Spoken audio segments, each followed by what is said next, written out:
panawagan dito. Pag kayo po ay nahagip ng ating camera, huwag kayong mahiyang mag-hi. Ayan. Ngiti tayo, guys. Daming flex, oh. Daming Spider flex. Ayan. Oh, Ayan. Sana hindi ka matakot dyan pag gumigising ka sa umaga. Spider flex no? Ayan! Ay. Gusto ko lang naman mag-cast. Gusto lang naman ni Midnight mag-cast. Gusto ko lang mag-analyze bakit may pang-iinggit na nangyayari. Gusto niya lang manood. Kalma lang kayo. Yung mga teenager nating tropa na nandito, sana nagpaalam kayo sa mga magulang nyo. Yung mga umalis na sabi magkakape lang. Yung mga inutusan lang bumili ng sibuyas at taga dito lang banda sa may Makati. Shoutout sa inyo. May bilihan ba ng sibuyas dito? Meron. Tama, sa doon sa mall, di ba? Hindi ka kasi bumibili niyan. Sa mall mo pa binibili yung Wala kasi ako pambili. Sa mall pa binibili ni Midnight yung sibuyas. Grabe ka. May mga tindahan naman sa mga gilid. Huwag naman po akong babalik na rin, Mami.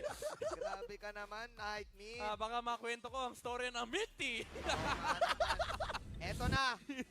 Ang sabi ni Midnight ay pwede pang makabalik. Top side. Okay. Pwede pang makabalik ang Omega. Sabi naman ni Burrito, grabe.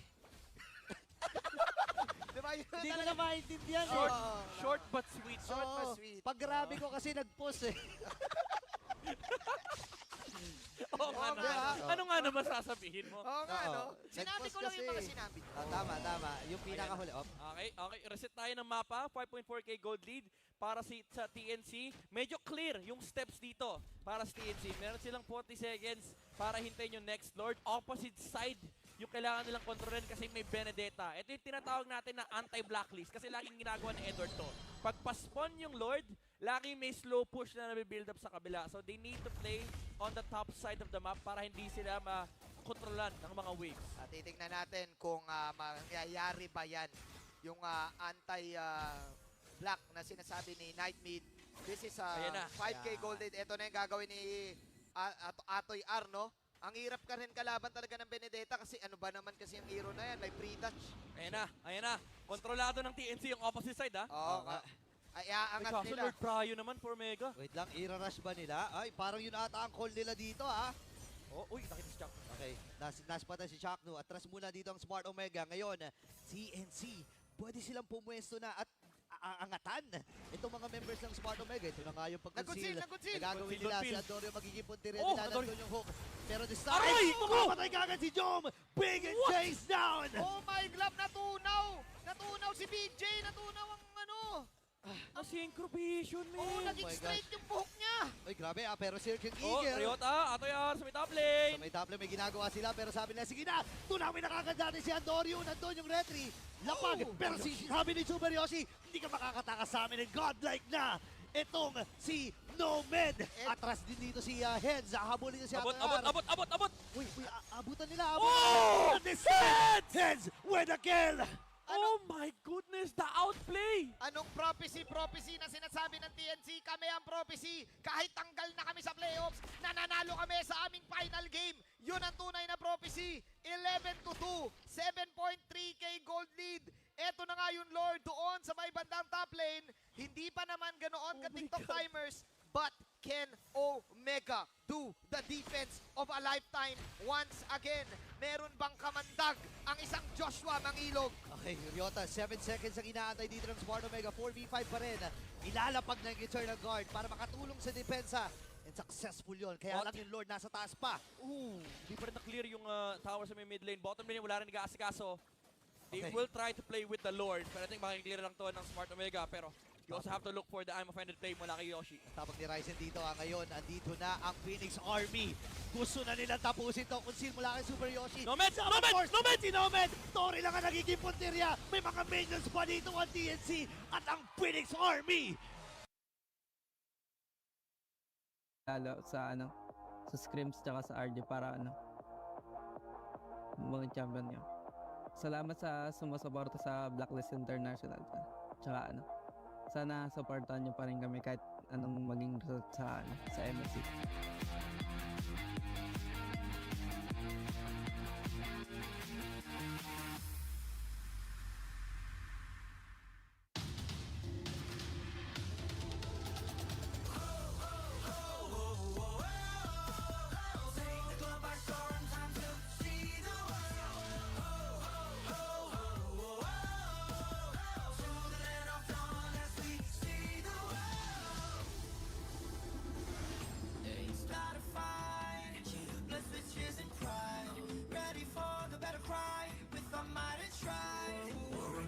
heaven, set the fire to the sky. Keep burning bright, keep the allies and enemies mesmerized. Strive for domination. Feel the pressure rising. Fight with your life and for your nation. With your devotion and emotion. Lay it on the line, the choice is yours. Offense or defense, let the courage roar. Reaching for new heights, it's time to soar. Now or never, climb and rise. We will strive for more. Take the globe by storm, time to see the world. To the land of dawn as we see the world. We're fighting to build a legacy in this battleground for kings.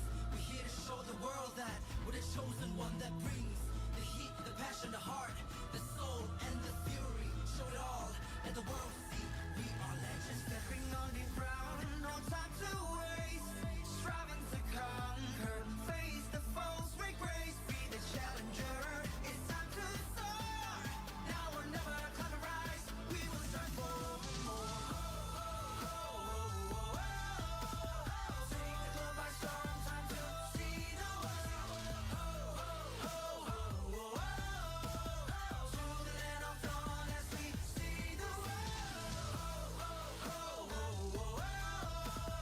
Take the globe by storm, time to see the world.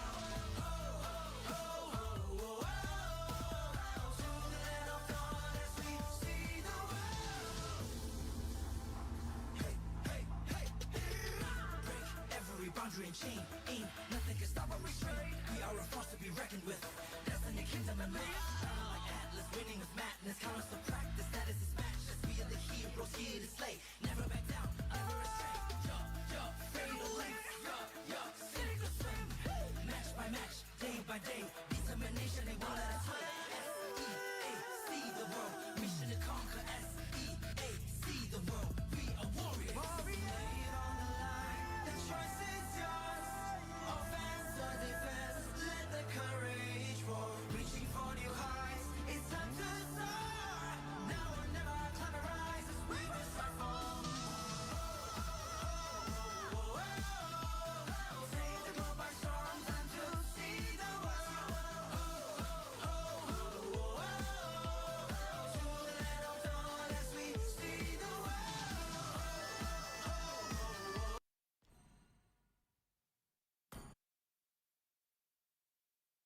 Sa amin kasi po nanalo, madi-disappoint. Hindi Bakit? siya sanay na mananalo.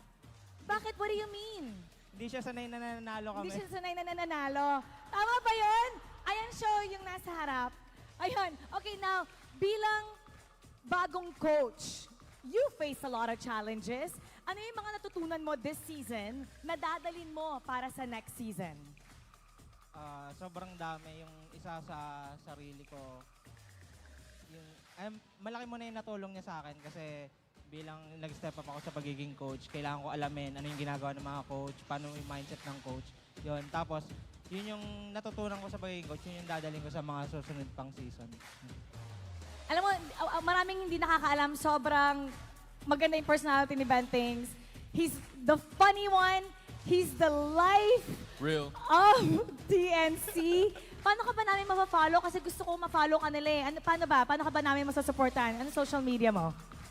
Kahit yung TNC Pro Team ML page na lang, pa 500k natin, Phoenix Pub. And Ben Tings. Ayun. I also want to hear from some of the rookies of this team. Unahin natin si Nome. Lalo sa sa scrims tsaka sa RD para mga champion niya. Salamat sa sumusuporta sa Blacklist International. Tsaka sana supportahan niyo pa rin kami kahit anong maging result sa MSC.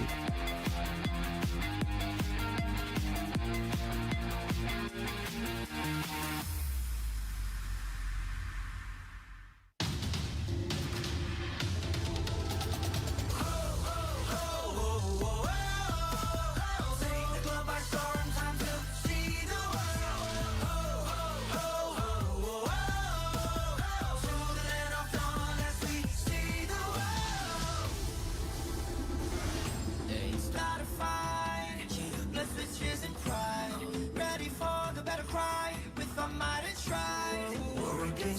heaven, set the fire to the sky. Keep burning bright, kill the allies, and enemies mesmerize.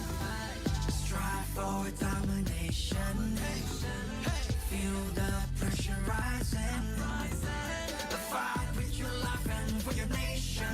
With your devotion, emotion. Lay it on the line, the choice is yours. Offense or defense, let the courage roar. Reaching for your heart, it's up to soar. Now or never, climb and rise. We will strive for more. Take the globe by storm, time to see the world. To the land of dawn as we see the world. We're fighting to build a legacy in this battleground for kings. We're here to show the world that we're the chosen one that brings the heat, the passion, the heart, the soul, and the fury. Show it all, let the world see we are legends. Stepping on the ground, no time to waste. Striving to conquer, face the foes with grace. Be the challenger, it's time to soar. Now or never, climb and rise. We will strive for more.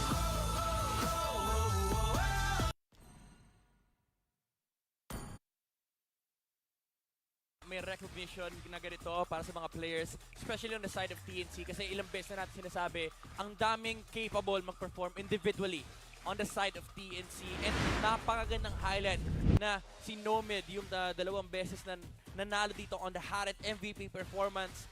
Nandoon pa rin yung resilience, nandoon yung individual capabilities, nandoon yung skill, and TNC, lagi natin sinasabi, they just need to execute, and in this game, nakita natin na may improvement yung macro gameplay nila, especially on the end games. Every week, every single match, lagi sinasabi, TNC, they are capable of performing early game, nakakakuha sila ng control, nakakakuha sila ng momentum, they just need to be able to learn how to execute the end game properly, and ito yung isa sa mga pinakamagandang clash na nakita na natin from TNC. Very decisive, very controlled. Ang ganda ng target selection din, and speaking of the Harit, yung kanyang performance dito, yung stability sa pag-take ng mga towers, yung pag-pick off din, and yung lane matchup niya laban dito kay Job, nakita natin tinunaw niya yung Claude kanina, heads with the patience to wait for the an eye for an eye bago niya ilabas yung kanyang Raging Sandstorm. Nandoon yung execution. Individual Hello, performance guys. ng TNC is okay. So, yan, this what's time up? around against Yo, Omega. Kaya mga naman, amo. very polished. I Load would lang say, yung tayo ng dito live stream TNC. natin. Much better Tapos, compared pwede to na kayo game number masali one, honestly. sa ating And rapport Smart Omega, na 20 even though dials. sinabi natin kanina, may late game So, kailangan nyo lang kailangan hintahin yung barangay dito sa Claude, comment, sa Benedetta, napakataas ang pressure. exclamation mark, It's just dash overwhelming for TNC, notify. for Omega to deal And with then, this damage. like Namin and sa share TNC, nung yung ano build natin, kanina na stream. yung aside from the Harit, Then, pero kung mention nyo lang yung kailangan 5 friends nyo naintindihin na non-follower ni early to Paris game ka. with a little ignition. So, ayun mga amo, para makasali sa rapport natin. Napakataas nung damage output G. dito ni Heads. Kahit mid-game pa lang yung Fred rin, nararamdaman niya pag tinamaan siya ng tatlong slice mula kay Heads dito, nangangalahati ka. Ayan. Even Ryota at pati na rin MPL yung Season Claude na, again, ulitin ko, 13, tinunaw drawing ng isang standing, burst mula TNC kay Nomad versus kanina. Isang OMG, Chrono Dash OMG. tsaka Syncopation lang ay napatay kagad Omega. nila si Job. Especially with the setup So, na meron talo si ang Omega. Starium side Holy Crystal Mga amo. binanggit natin kanina, alongside the Blood Wings, and of course yung Taas ng Divine standing Blade. nila, So much 12 magic to. damage, so much magic 12 power to score. from the Harit. Kaya naman siya dito yung nakapag-deal ng So, napakataas na damage. keep on watching lang. Working out the Harit with 837 GPM. Hindi sila nag-let go dito ng control ng mid-game. Nagamit na ng husto yung Harit dito for the side of TNC. And yung pag-group up sa mid-game talaga. Ramdam na ramdam ng Smart Omega. They really had to address TNC not by going for the team fights but for the splits. Kanina pinag-uusapan natin yung opposite side na pwedeng kontrolin sana ni Ryota, but even that was checked. Tapos mamaya maglalaro tayo, 5v5. Tinitignan Pag natin, meron mag-join. usapan natin yung macro gameplay, Ewan, especially ewan. around Join lang kayo. these big objectives in the game. Kaya naman nakalamang dito yung TNC sa momentum na nakuha nila, and going towards the late game, nandoon yung proper setups. Kung may gagawin dito yung TNC, may mga kailangan muna sila i-check. Lahat ng gusto nilang gawin kanina ay libre nilang makukuha because of the setups that they were having. And of course, the advantage na meron sila ng accumulate dito sa mid-game. Napakataas actually ng gold per minute dito ni Nomad, 837. That's because the fact na hindi rin naman kasi nakakapag-farm ng gusto dito yung Smart Omega, and kuwang-kuwa ng TNC yung mapa ng Land of Dawn basically, dahil halos lahat ay Yun nga pala guys, napapanood nyo rin tong stream natin sa YouTube channel natin, mga Gitkakat. Pero keep on watching, if ever na meron naman manunood man, maraming salamat po sa inyong suporta. So yun, wala pa rin nanalo sa raffle natin kasi walang sumasabi. Walang nanonood, manood naman kayo. And with that, TNC will Chichik ka have matay 3 TV, points. 20 lang to, 20. Salamat, Midnight. Dayas or You are Gcash. now seeing Yeah. the standings. Yun, share nyo lang, na yung whoever. final standings, pero kasi meron pa tayo So, yung standing ng ano natin, shake up pa yan. MPL regular season week 7. So, nangunguna ang AP Yan ang pwedeng Ren, magbago-bago. Pambato, And may laban pa rin naman sinundan ng Omega Echo, bukas against Minana, ng Ambos, Onyx, RSG, Blacklist, Inana Eagles at OMG, at ang panghuli ang TNC. Pero laruin mo yun, Manlalarong ito, yung lalo-lalo TNC, na sa natalo play-ins yung na Omega. iwasan nila sa playoffs. Kasi Pero ayaw nice na match ayaw yun kahit ano. umapang. Ayaw Hindi natin na napanood yung madagdagan full, ano, ng isang game. Ayaw full na ayaw video mo nila. mas sumakit yung ulo mo. Masakit na nga ang ulo mo kapag may kalaban kang isa. Paano pa kaya? Yan, pag makinig lang kayo sa mga nagdagdag ka pa ng isa? commentator. Paano pa kaya Sila yung pag magbibigay dalawa? ng And short analytics period lang kasi ang playoffs. Unlike sa ang regular gameplay season, you have 1 week. You ng have 4 kaninang days laro. to prepare. Meanwhile, yung playoffs kasi, dire-diretso yun eh. Oo, 4 days ba? Hello. Mic 5 test. days, 23 to 20. Yun, Basta basta yun, yun. basta Basta yun. yun. Basta yun. Yan mga amo, ang susunod na laban ay Ito ang Onyx abang-abang. versus Ito ang AP abang-abang. Bren. Onyx Philippines. Laban sa AP Bren. Last time na nakita natin to, Onyx ang nagwagi at na-break nila ang Guys, load streak na kayo, guys. ng AP Bren. Ngayon naman, revenge ang gusto Load ng na AP kayo, Bren. At para bakit awa nga nila. mahalaga to? Labanan ng top 1. Gano'n ka ka-excited, Dayas Luis? na yung lumalapit Excited sa ako, iyo. basta Ayun, di titignan ba? natin kung sino mas matingkad na dilaw. Putik, barya? Galing Ito ko na. yan. Sino ang mas matingkad na Mga dilaw? amo, Yan ang manood tanong. na kayo, mga Favorito. amo. Ladies and gentlemen, Manji Baldas, Burrito and Midnight. Magbabalik ang MPL Philippines Season 13. The 13th season of MPL Philippines is brought to you by the following sponsors.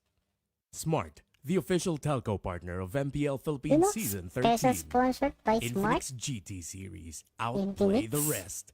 Experience Shut up. the MPL PH Season 13 action live at Shooting Gallery Studios. Tickets are now available on our official ticketing partner at /event.com.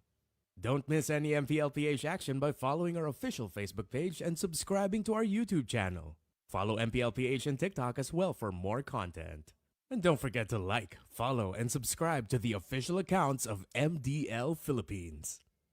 To ensure the equality and fairness of our games, MPL Philippines is also monitored and supervised by the Games and Amusements Board.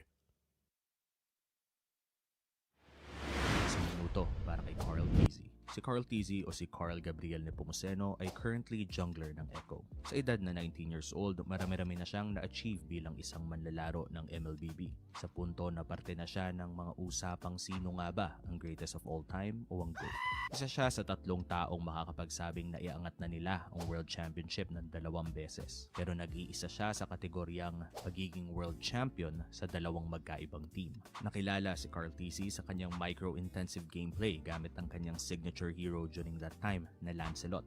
Nagbigay daan ito sa marami pang ibang assassin user na Yun guys, pag umabot tayo ng 10 viewers, meron tayong parapol. Nung nanalo sila sa M2 in Pwedeng Gcash or Dayas. So, depende din sa mananalo kung ano gusto niyang pipiliin. So, mamimili ako ng isa lang. Mga batikang assassin user ng bansa. Siyempre sa 10 viewers na manunood. In Echo, naging mas madalas ang O kaya mga bata, junglers katulad pasok! ng Fedrin at Akai. Pero di naman Mga nawawala amo, ang kanyang pasok! huli sa assassins dahil madalas din niyang gamitin ang Joy both in MPL at pati na rin sa kanyang mga livestream. Huling beses na nanalo ng championship si Carl Tizzy ay MPL Philippines Season 11, right after ng M4 World Championship ng Echo. Sa tingin nyo, kailan kaya ulit mananalo ng championship si Carl Tizzy? At kung usapang GOAT din lang, saan nyo siya ilalagay? Sa ngayon, magbigay-pugay tayo gamit ang 1 minuto para kay Light. Si Light o si Dylan Katipon ay currently roamer ng RSG Philippines. Sa edad na 21 years old, isa siya sa mga amateur players na nangarap lumaban. May napatunayan at naging kampiyon. Sa qualifiers ng MPL Season 7, naglaro si Light gamit ang IGN na Unravel kasama ang kanyang kupunan na Work Osterforce kung saan na-sweep nila ang Archangel in the finals para makapasok ng MPL. Naging mainit man ang simula ng Work Osterforce na naig ang veterancy ng ibang MPL teams dahil 5th to 6th place lang natapos ang kanilang run. Pinake up ng team. All right. Last week got a little hot on social media for me, but I'm going to say it again. I'm going to talk about Blacklist International. That's the first under team in week 6 for me.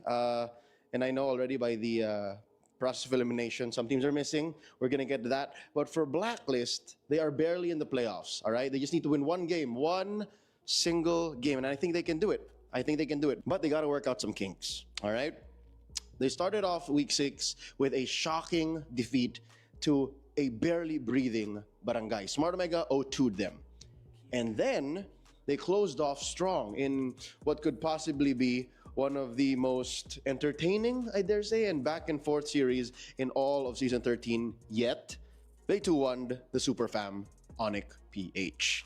I think, to be fair, the reason why I've been so hard on Blacklist International over the past weeks, I honestly barely put him in over, right? Maybe just once, looking back, is because I have such high expectations of them, all right? They were at M5, they were in the grand finals of the previous season, and again, I'm going to stick by this logic. As much as I love the Hitman, and as much as I know logically, and I can see what is missing, and again, the team has already talked about it, Coach Bon, everyone, I still think Blacklist is a top-tier team.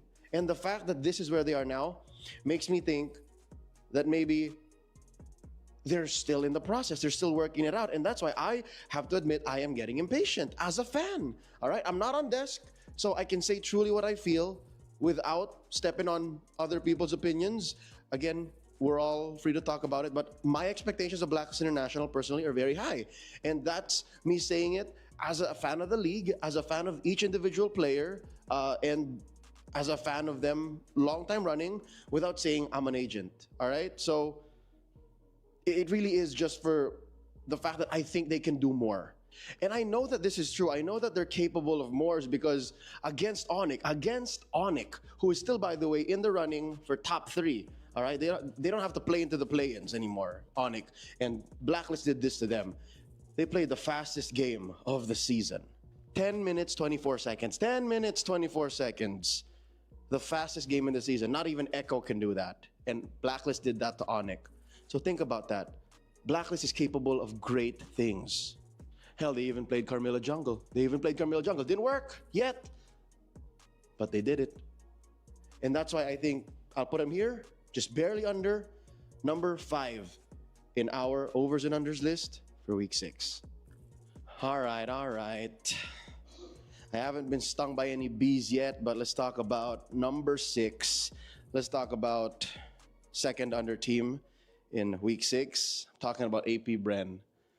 I know, they're number 1 in the standings, but after what happened in week 6, I have to go by my gut. I have to trust my feelings and get emotional because it's the only place I can do that, honestly. Let's bring up some facts, all right? They're switching up their XP lane with almost impossible to read patterns. I don't know when and where it's Pando, and I don't know when and where it's Flap. And I don't want to think that it's Pando when it's a low-stakes match or when they think they can beat him. And I don't want to think it's Flap because, you know what I mean? I'd like to think they're equal players because that's the respect that they deserve, and that's the respect they earned, to me personally.